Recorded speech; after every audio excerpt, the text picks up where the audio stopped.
2시간 30분 정도 일단 진행이 됐고요. 아마 잘 들으셨을 겁니다. 기자들의 질문 그리고 조국 후보자의 답변. 시청자 여러분들께서는 어떻게 보셨을지 궁금합니다. 네, 지금 약 2시간 반 동안 질문과 답변이 이어졌고 1시간 정도 예고를 한 대로 저녁 식사를 간단히 한 뒤에 다시 이제 간담회가 이어질 것으로 보입니다. 지금은 잠시 휴식 시간에 들어간 상태고요. 조 후보자는 민주당 정책의장실로 아마도 이동하지 않을까 예상이 되는데요. 저희가 그 장면 계속해서 보여드리도록 하겠습니다. 간략하게 오늘 있었던 이야기를 좀 정리를 해드리겠습니다. 일단 조국 후보자 본인에게 제기되고 있는 여러 가지 법적 논란과는 별개로 국민 여러분 그리고 학생들에게 죄송하다라는 이야기를 했고 아마 가장 많이 관심을 가졌던 건 조국 후보자 딸, 이 조 후보자 딸의 논문, 고등학교 1학년 때 활동에 참여했던 이 논문, 인턴 활동 당시에 작성됐던 논문의 제1저자로 등극이 됐다. 이에 대해서 조 후보자는 본인은 전혀 몰랐고 어떠한 관여도 하지 않았다. 그리고 이 본인의 처도 마찬가지로 전혀 관여한 게 없고 그 논문을 작성했던 교수 인터뷰는 좀 사실관계가 다르다는 이야기를 했습니다. 전혀 본인의 처가 연락을 해서 그 중간 과정에 개입을 한 적이 없다. 장 교수의 인터뷰에서는 그냥 아이가 놀랍도록 열심히 일을 했다. 이 정도의 설명을 했습니다. 이 부분이 충분히 시청자 여러분들께서 이해가 잘 됐을지 모르겠습니다. 네, 그리고 장학금 문제도 반복해서 질문이 많이 나왔습니다. 서울대 환경대학원에서 2학기 동안 장학금을 받은 내용, 또 그리고 의전원에서 6학기 동안 장학금을 받은 내용에 대해서 어떤 신청도 한 적이 없고 또 개인적으로 연락을 한 적이 전혀 없다. 만약에 신청서가 있다면은 인정을 하겠다라는 류의 답변을 내놓았습니다. 이와 관련해서 현근택 더불어민주당 법률위 부위원장과 이야기를 좀 나눠보도록 하겠습니다. 일단 어떻게 보셨습니까? 어려운 질문입니다. 방송을 두세 번 나오다 보니까 전 듣지 못했습니다. 전부 듣지 못했는데 이제 실시간으로 이동 중에는 많이 봤는데요. 봤는데 사실은 이런 거 좀 아쉬운 면이 있어요. 물론 아마 뭐 민주당 그 우리 홍익표 수석 대변인께서 사연 보긴 했습니다만 처음에 조금 이렇게 주제를 좀 처음에 지금부터는 뭐 논문에 대해서 묻겠습니다 하고 딸과 관련된 의혹 그렇죠. 중에 뭐 그렇게 했으면 어떨까 카테고리가 싶어요. 좀 나눠졌으면. 그렇죠. 그렇지 않다 보니까 논문 얘기하다가 장학금 얘기하다가 정책 펀드 얘기하다가 얘기하다가 정책 얘기하다가 다시 딸 얘기하다가 다시 딸 얘기. 결국은 아마 제일 많은 질문을 보니까 지금은 딸 얘기인 것 같아요. 딸 얘기인 것 같고 그러다 보니까 근데 이 질문이라는 게 뭐 아시겠지만 한 번 하면은 이제 같은 질문을 반복하면은 좀 이렇게 식상하거든요. 그럼 더 들어가야 되는데 어찌 보면 지금 여러 질문이 있었지만 결국은 아주 이렇게 핵심적으로 파고드는 부분은 없이 이렇게 기존의 언론 내용 보도 나오는 내용을 확인하는 정도라서 약간 좀 어수선하다라는 느낌이 좀 들었어요. 근데 이제 조금 그래도 어쨌든 그 웅동학원 문제나 이런 분들은 우리가 잘 몰랐던 얘기들은 하시더라고요. 아버지의 어떻게 했냐 이런 얘기들은 제가 보기에 조금 해명이 되는 것 같아서 그 부분은 아마 질문이 많다는 건 의혹이 계속 남는다는 얘기고 질문이 없다는 얘기는 뭐 들어보니까 좀 납득이 된다는 얘기인데 그러고 보면 아마 학원 얘기는 많이 질문 안 하시는 것 같고 결국은 아마 마지막까지 남은 문제는 펀드 문제와 그러니까 펀드 문제는 제가 보기에 약간 이제 법적인 문제도 좀 돼요. 그러니까 굉장히 질문이 많이 나왔습니다. 그렇죠. 많이 나오니까 아마 이 수사에서도 핵심일 것 같고 근데 이제 우리가 보통 일반인들이 많이 관심을 갖는 거는 이제 학원 그 입시 문제랑 장학금 문제 그 분이 아무래도 제일 질문이 많은 거는 뭐 당연하다고 봅니다. 내용적인 면을 이야기하기에 앞서서요. 지금 오늘 사실은 약 한 3시간 정도 전에 기자들에게 오늘 기자간담회를 한다라는 사실을 알렸고 더불어민주당 출입 기자 처음에 1사 1인을 원칙으로 했다가 지금 보면 이제 사실 꼭 더불어민주당 출입이 아닌 기자들도 섞여 있는 것 같고 1인 1사도 아닌 것 같습니다. 하지만 기본적인 베이스 자체가 민주당 출입 기자를 목표로 했기 때문에 확실하게 좀 질문의 범위나 여러 가지 성격에 있어서는 조국 후보자가 덜 곤혹스러울 수 있을 것이다라고 예상하는 분들이 계셨을 것 같거든요. 그래서 이제 그 다른 이제 언론사에서도 보면 왜 그런 법조 출입 기자들이 안 가느냐. 그러니까요. 그동안 이제 어찌 보면 인사청문회 팀에 계속 출입했던 분들이 법조 출입 기자인데 근데 저는 꼭 그렇지는 않다고 봐요. 우리 이제 국회 출입하시는 분들이 뭐 많은 언론사는 한 10몇 분도 있고요. 적은 데는 이제 두세 분 출입하기도 하는데 반장급 정도 되면 한 15년 정도 보통 그 정도 그 정도 되잖아요. 그런 분들이 하시는데 사실은 지난 2주, 3주 동안 계속 우리 뭐 국회에서도 모두 다뤘던 게 사실은 조국 후보자에 대한 부분이었어요. 그래서 물론 아마 이제 검찰 출입 기자들이 한다 그러면 아마 이제 검찰 쪽 얘기라든지 아니면 예. 이쪽에 수사 과정이라면 모르겠지만 예. 현재는 어쨌든 인사청문회고 인사청문회가 대부분 국회에서 이루어지는 거기 때문에 굳이 꼭 법조 출입 기자들이 아니었기 때문에 뭐 편파적이다. 그다음에 지금 말씀하신 것처럼 이제 민주당 출입 기자니까 질문 자체가 그런 거 아니냐. 그거는 일본은 제가 보기에는요. 일단 우리나라 기자분들이 뭐 여당 출입한다고 해서 여당만 출입하는 건 아니잖아요. 예. 이렇게 돌아가기도 하고 물론 약간 우호적일 수 있겠지만 근데 또 보니까 원래는 이제 한 340개 정도 언론사들의 이제 한 번 질문 기회를 주고 한 사람씩만 출입하라 그랬는데 지금 보면은 좀 섞여 있는 것 같습니다. 섞여 있기도 하고 예, 예. 질문도 이제 한 회사에서 여러 여러 번도 명의 하고 기자하고, 이렇게 예, 예. 해서 꼭 그게 뭐 꼭 원칙처럼 지켜지는 건 아닌 것 같아서 아마 이제 뭐 저녁 때는 모르겠지만 아마 각 언론사에서 아마 데스크나 이런 데서 아마 많이 갈 겁니다. 이런 질문을 왜 안 했느냐. 그럼 네. 아마 또 정리를 좀 해서 그렇죠. 이제. 한 시간 이제 해봤기 때문에 어쨌든 이제 질문에 뭐냐면 조국 후보자가 준비해온 게 대충 이제 파악이 다 됐잖아요. 그럼 아마 여기서 벗어나는 질문이나 이런 것들을 더 날카롭게 저녁 시간 이후에는 기자들이 해야 되겠죠, 당연히. 알겠습니다. 사실은 좀 기자들도 전격적으로 준비를 하고 시간적인 여유가 있었으면 좋겠다라는 아쉬움이 계속해서 남는 것 같은데 중간에 질문이 나왔습니다. 인사청문회 여야가 합의하도록 조금 더 기다려도 되는데 왜 이렇게 전격적으로 기자 간담회를 했냐라는 이 부분에 대해서는 답변을 했는데 좀 어떻게 생각을 하시나요? 날카로운 질문이죠. 왜냐하면 사실은 오늘까지 기한이었고 그렇죠. 이게 만약에 안 된다 그러면 재송부 요청을 할 수 있고 네. 재송부 요청을 한다 그러면 인사청문회도 할 수 있는 거예요. 그렇다 본다 그러면 질문이 그럼 만약에 이 지금 기자간담회를 하면 앞으로 인사청문회 어떻게 되는 것이냐 네. 이 질문이 당연히 나올 수밖에 없고 지금 아마 자유한국당 측에서도 굉장히 반발하는 게 인사청문회를 무력화한 거 아니냐라고 네. 보는데요. 저는 그 전제가 그러면 이 기자간담회를 하면 인사청문회를 안 하는 거냐? 저는 그건 아니라고 봐요. 그건 또 별개로. 그렇죠. 별개죠. 왜냐하면 어쨌든 9월 2일까지는 국회에서 인사청문회를 할 수 있는 시간이었고 네. 9월 3일부터는 원래는 못 하는 건데 대통령이 어쨌든 송부 요청을 하면 10일 이내에서 기간이 있는 거기 때문에 만약에 송부 요청을 며칠을 할지 만약에 그 기간 내에 여야가 합의할지 변수가 두 가지가 있는 거거든요. 예. 그러니까 어쨌든 대통령의 재송부 요청을 무조건 하게 돼 있는 거예요. 그거는 제가 보기 상수고 예. 그러면 그 다음에 이제 여야가 합의를 하겠느냐 어떤 식으로 하겠느냐 이제 그거에 따라서 달라지는 거라서 저는 뭐 이것 때문에 인사청문회가 못한다든지 왜냐하면 지금까지 보셔야 알겠지만 3주 동안 인사청문회 하니 못하니 며칠 하니 증인을 누가 보니 얼마나 많이 싸웠습니까? 이거 하나로 제가 보기에 인사청문회가 되고 안 되고 결판이 날 걸로 보지 않습니다. 지금 굉장히 이례적입니다. 이 그렇죠. 부처의 장관이 되지도 않은 후보자 신분으로 매일 아침 출근길에 여러 가지 메시지를 내는 것도 이례적인데 본인이 직접 국회에 와서 민주당의 대변인이 사회를 보고 기자들을 불러서 간담회를 하는 게 처음 보는 국민들이 많으실 겁니다. 제 기억에도 이런 적은 없었는데 왜 인사청문회는 별도로 하고 왜 지금 그러면 이 시점에 국회로 와서 기자 간담회를 조 후보자가 했다고 생각하십니까?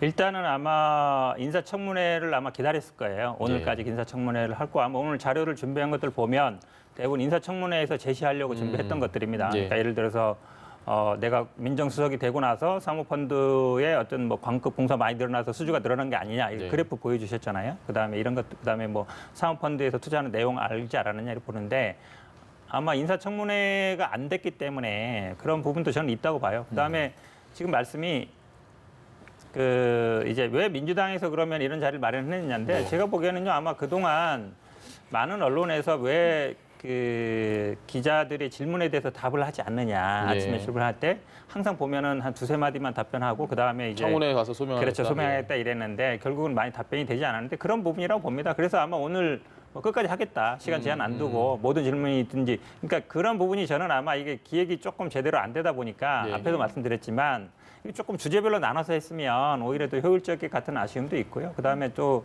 질문이라는 게 뭐 저는 뭐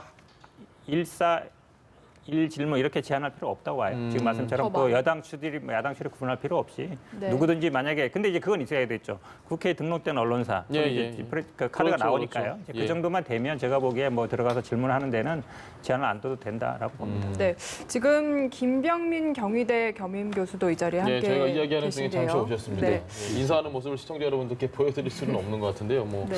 기회가 되면 좀 보여드리면 좋겠는데 지금 화면에 들어왔습니다. 안녕하십니까? 네, 안녕하십니까. 교수님 2시 2시간 반 정도 함께 간담회 보셨는데 일단 네. 좀 소감부터 듣고 싶습니다. 조국 후보자 입장에서는 굉장히 많은 부분들을 충분하게 소명할 수 있는 시간을 준 게 아닌가 싶습니다. 예. 그러니까 대한민국 언론에서 근무하는 기자분들 입장에서야 대한민국 문재인 정부에서 대통령과 가장 가깝다라고 하는 조국 후보자고 또 논란이 뜨겁게 되고 있는 상황 속에서 법무부 장관 후보자에 대한 인사청문회를 사실상 대체할 수도 있는 기자 간담회이기 때문에 최대한의 예의를 갖춰서 질문한 것 같습니다. 예. 예의를 갖춰서 질문했기 때문에 질문에 대한 부분들에 대한 서두가 굉장히 길고 질문에 대한 명확한 답변이 있지 않더라도 그 중간에 자를 수 있는 권한이 존재하지 않습니다. 네. 실질적인 사회는 더불어민주당의 수석 대변인이 사회를 본 것 같았고 예. 주변에 보게 되면 더불어민주당의 핵심 관계자들이 전부 같이 하고 있는 상황이었던 것 같습니다. 저는 이걸 보면서 과거에 국정농단 청문회 과정에서 이용주 의원이 생각이 났습니다. 예.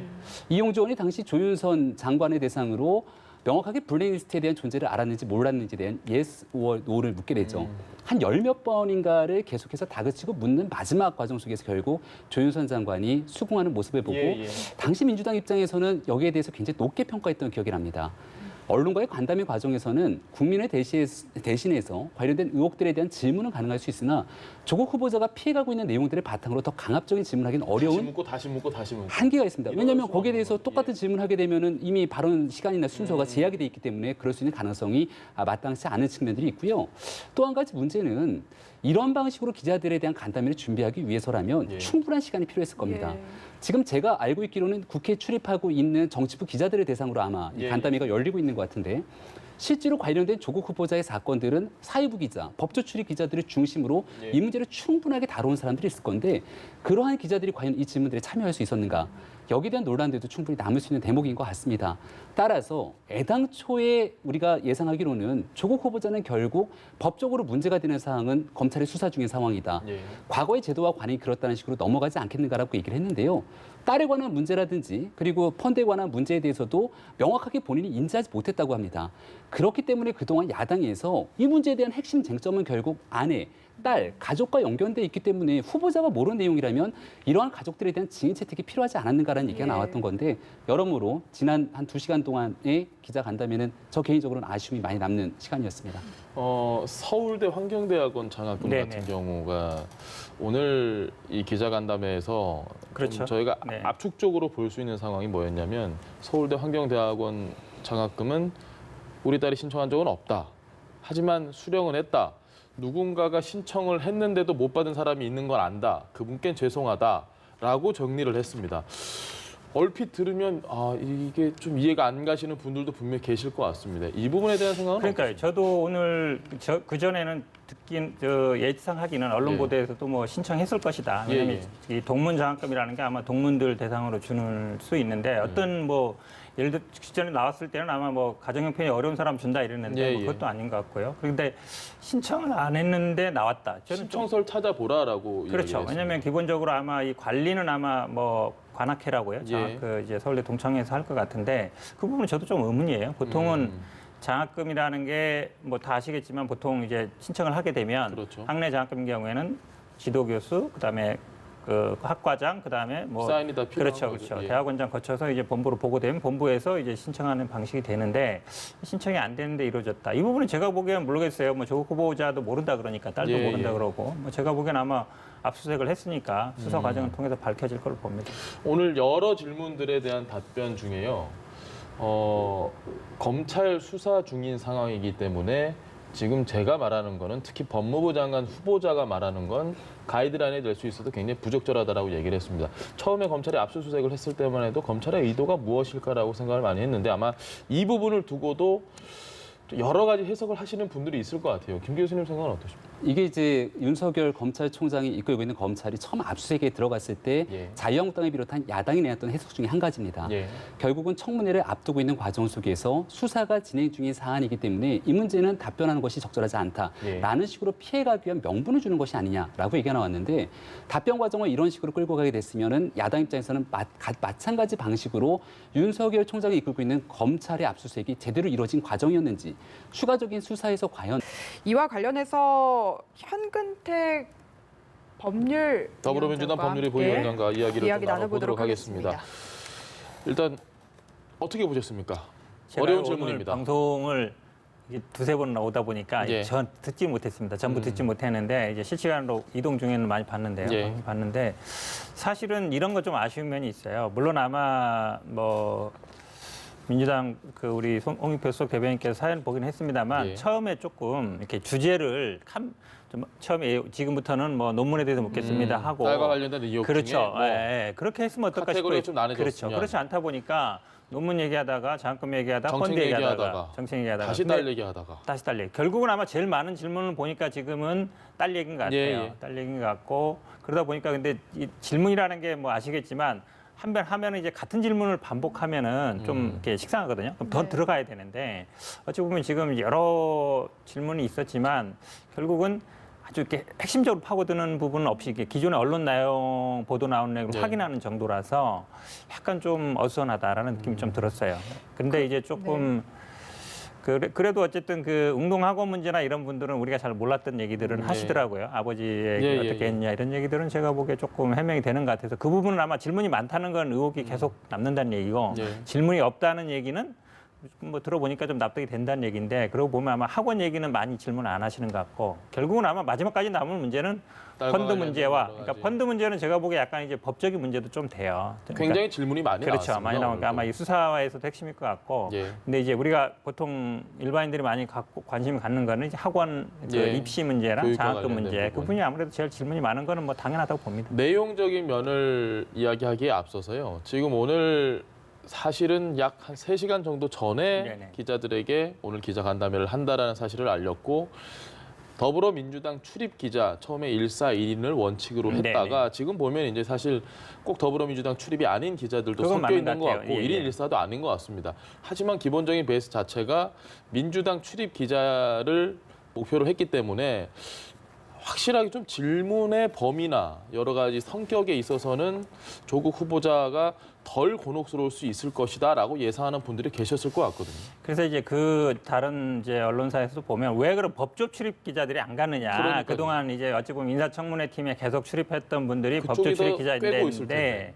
근데 저는 꼭 그렇지는 않다고 봐요. 우리 이제 국회 출입하시는 분들이 뭐 많은 언론사는 한 10몇 분도 있고요. 예. 적은 데는 이제 두세 분 출입하기도 하는데 반장급 정도 되면 한 15년 정도 보통 그 정도 연차가, 한 예. 그런 정도 되잖아요. 예. 그런 분들이 하시는데 뭐 사실은 지난 2주, 3주 동안 계속 우리 뭐 국회에서도 모두 다뤘던 게 사실은 조국 후보자에 대한 부분이었어요. 그래서 물론 아마 이제 검찰 출입 기자들이 한다 그러면 아마 이제 검찰 쪽 얘기라든지 아니면 예. 이쪽에 수사 과정이라면 모르겠지만 예. 현재는 어쨌든 인사청문회고 인사청문회가 대부분 국회에서 이루어지는 거기 때문에 굳이 꼭 법조 출입 기자들이 아니었기 때문에 뭐 편파적이다. 그다음에 지금 말씀하신 것처럼 이제 민주당 출입 기자니까 질문 자체가 그런 거 아니냐. 그거는 일본은 제가 보기에는요. 일단 우리나라 기자분들이 뭐 여당 출입한다고 해서 여당만 출입하는 건 아니잖아요. 예. 이렇게 돌아가기도 하고 물론 약간 우호적일 수 있겠지만 근데 또 보니까 원래는 이제 한 340개 정도 언론사들의 이제 한 번 질문 기회를 주고 한 사람씩만 출입하라 그랬는데 지금 보면은 좀 섞여 있는 것 같습니다. 섞여 있기도 하고 예, 예. 질문도 이제 한 같은- 회사에서 여러 여러 번도 명의 하고 기자하고, 이렇게 예, 예. 해서 꼭 그게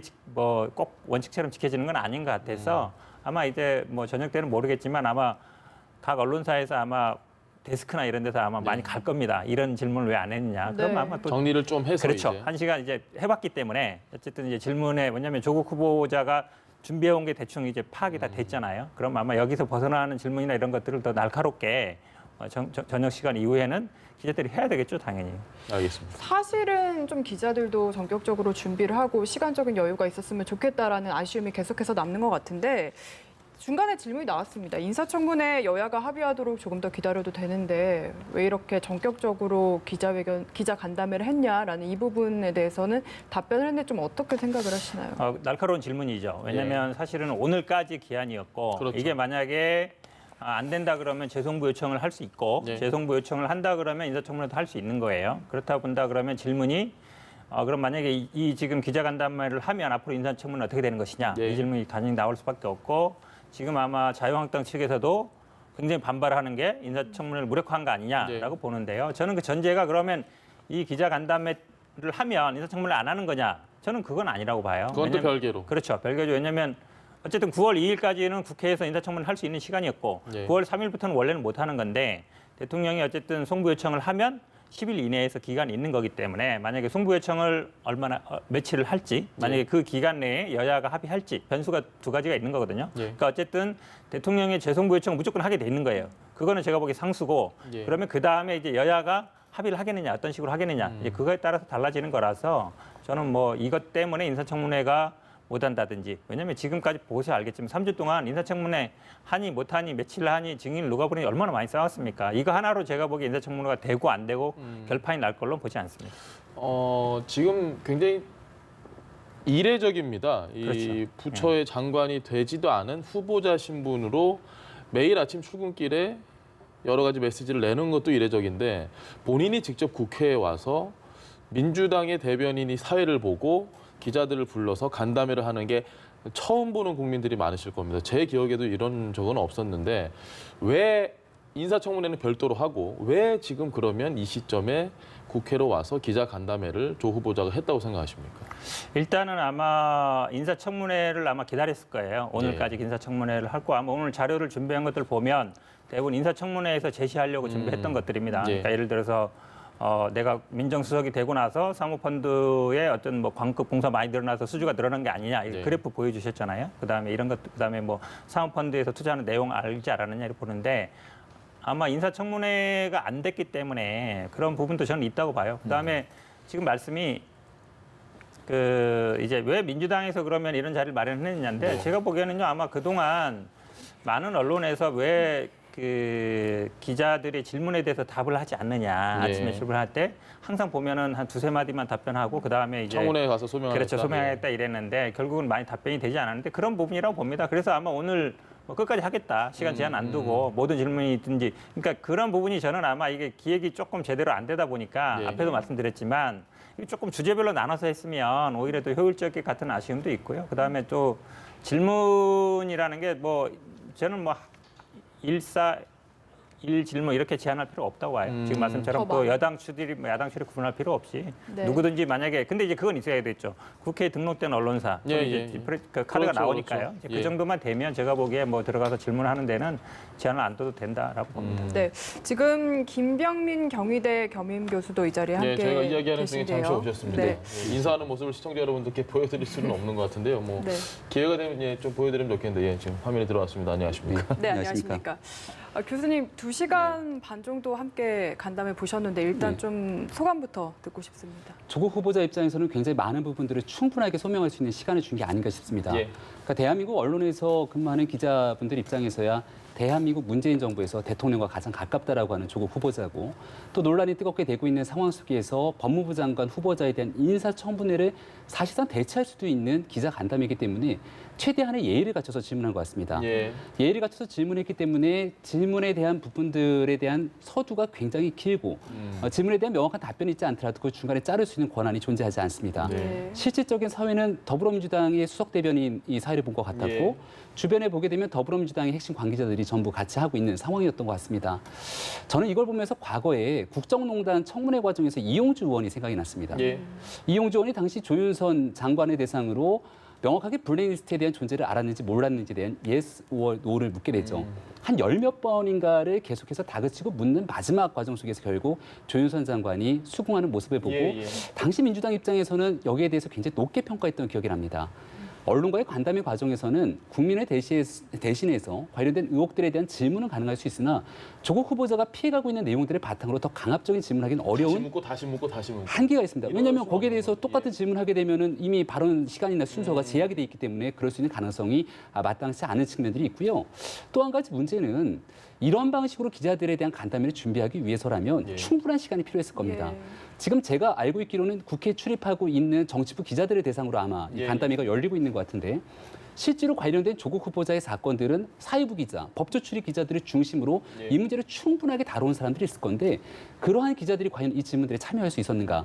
여기에 대한 논란들도 충분히 남을 수 있는 대목인 것 같습니다. 따라서 애당초에 우리가 예상하기로는 조국 후보자는 결국 법적으로 문제가 되는 사항은 검찰의 수사 중인 상황이다. 예. 과거의 제도와 관행이 그렇다는 식으로 넘어가지 않겠는가라고 얘기를 했는데요. 딸에 관한 문제라든지 그리고 펀드에 관한 문제에 대해서도 명확하게 본인이 인지하지 못했다고 합니다. 그렇기 때문에 그동안 야당에서 이 문제에 대한 핵심 쟁점은 결국 아내, 딸, 가족과 연결돼 있기 때문에 후보자가 모르는 내용이라면 이러한 가족들에 대한 증인 채택이 필요하지 않았는가라는 얘기가 나왔던 건데 여러모로 지난 한 2시간 동안의 기자 간담회는 저 개인적으로는 아쉬움이 많이 남는 시간이었습니다. 서울대 환경대학원 장학금 네네. 같은 경우가 오늘 이 기자간담회에서 그렇죠. 좀 저희가 네. 압축적으로 볼 수 있는 상황이 뭐였냐면 서울대 환경대학원 장학금은 우리 딸이 신청한 적은 없다. 하지만 수령은 했다. 누군가가 신청을 했는데도 못 받은 사람이 있는 걸 안다. 그분께는 죄송하다라고 정리를 했습니다.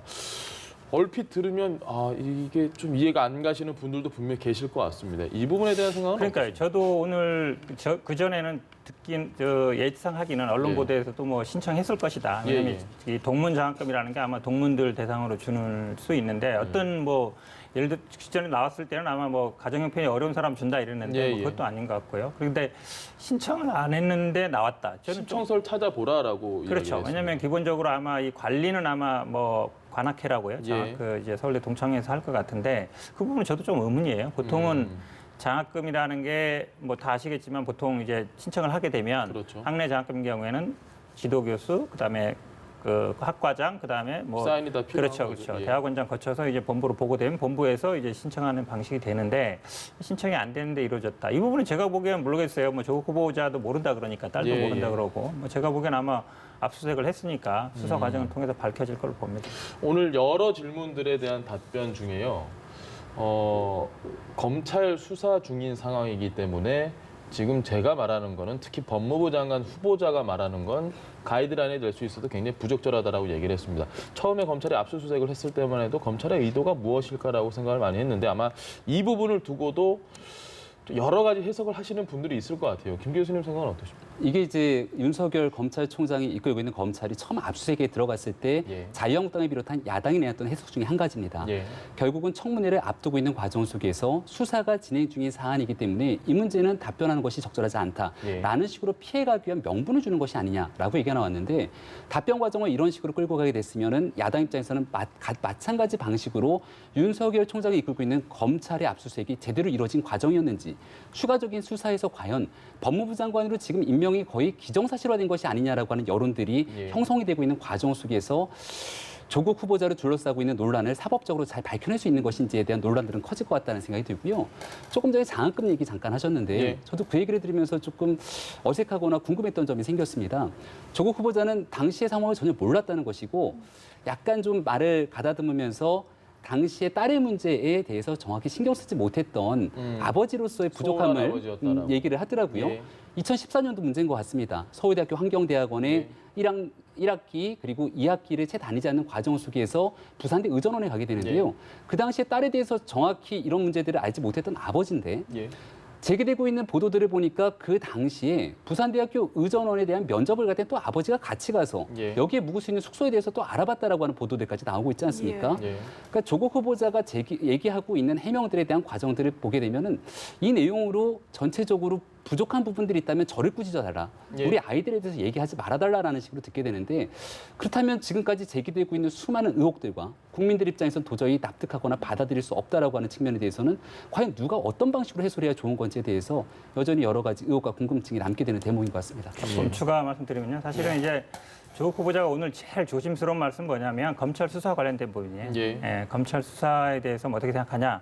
그다음에 검찰 수사 받고 있는 후보자인데 뭐 계속 할 거냐. 예. 그다음에 뭐 피의자 신분인데 이런 얘기들인데 저는 아마 그 부분에서 오늘 아마 가장 말조심했다고 봅니다. 왜냐하면 본인이 뭐 원칙적인 얘기밖에 할 수 없는 것이죠. 본인이 수사받는 입장이고 가족이 수사받는 입장인데 특히나 거기다- 법무부 장관 그렇죠. 후보자인데. 그렇다 보니까 아마 그 부분을 조심했던 것 같고 저는 그게 맞다고 봅니다. 그러니까 근데 아까 또 말씀해 중에도 보면 이제 이게 뭐 특검 얘기도 나오고 있지만 어쨌든 이 부분에 대해서는 내가 구체적인 수사 지휘를 하거나 보고를 받지 않겠다. 저는 아마 뭐 그게 당연하다고 봅니다. 상식적으로도 맞는 거고요. 본인이 수사 대상인데 어쨌든 본인이 수사 보고 받는 게 말이 안 되잖아요. 그다음에 지금 숙소 문제 아니면 뭐 학원 이런 문제 나오는데 아마 제가 보기에 뭐 상식적으로 봐서 어머니 아버지가 자식이 만약에 면접을 본다. 저는 따라가는 게 맞다고 봅니다. 결국은 따라가는 게 그러니까 지금 뭐 당국대도 공주대도 갔을 때 어머니가 예, 예. 따라갔다. 미성년자인 자녀가 어디 면접을 가는데 엄마 아빠가 안 가겠습니까? 가는 건 예. 당연한 거예요. 근데 이제 가기 전에 아니면 간 다음에 아니면 그 면접 과정에 뭐 관여를 했느냐 이런 부분이 중요한 것이지 지금 언론 보도에 뭐 그 숙소를 알아봤다는 것도요 이 조국 후보를 특정한 건 아니에요. 그 교수가 이제 나한테 그런 물어보는 사람도 있더라 이렇게 얘기하는 거기 때문에 그게 뭐 조국 후보다 이렇게 딱 나온 건 아니기 때문에 뭐 아니 당연히 아들 딸 면접 보는데 안 가겠습니까? 저라도 가겠습니다. 알겠습니다. 네, 오늘 두 분 이야기는 여기까지 듣도록 하겠습니다. 7시 이후부터 기자 간담회가 다시 시작될 예정이니까 계속해서 저희 전해드리도록 하겠고요. 지금까지 현근택 더불어민주당 법률위원회 부위원장 그리고 김병민 경희대 겸임교수와 함께했습니다. 말씀 감사합니다. 네, 고맙습니다.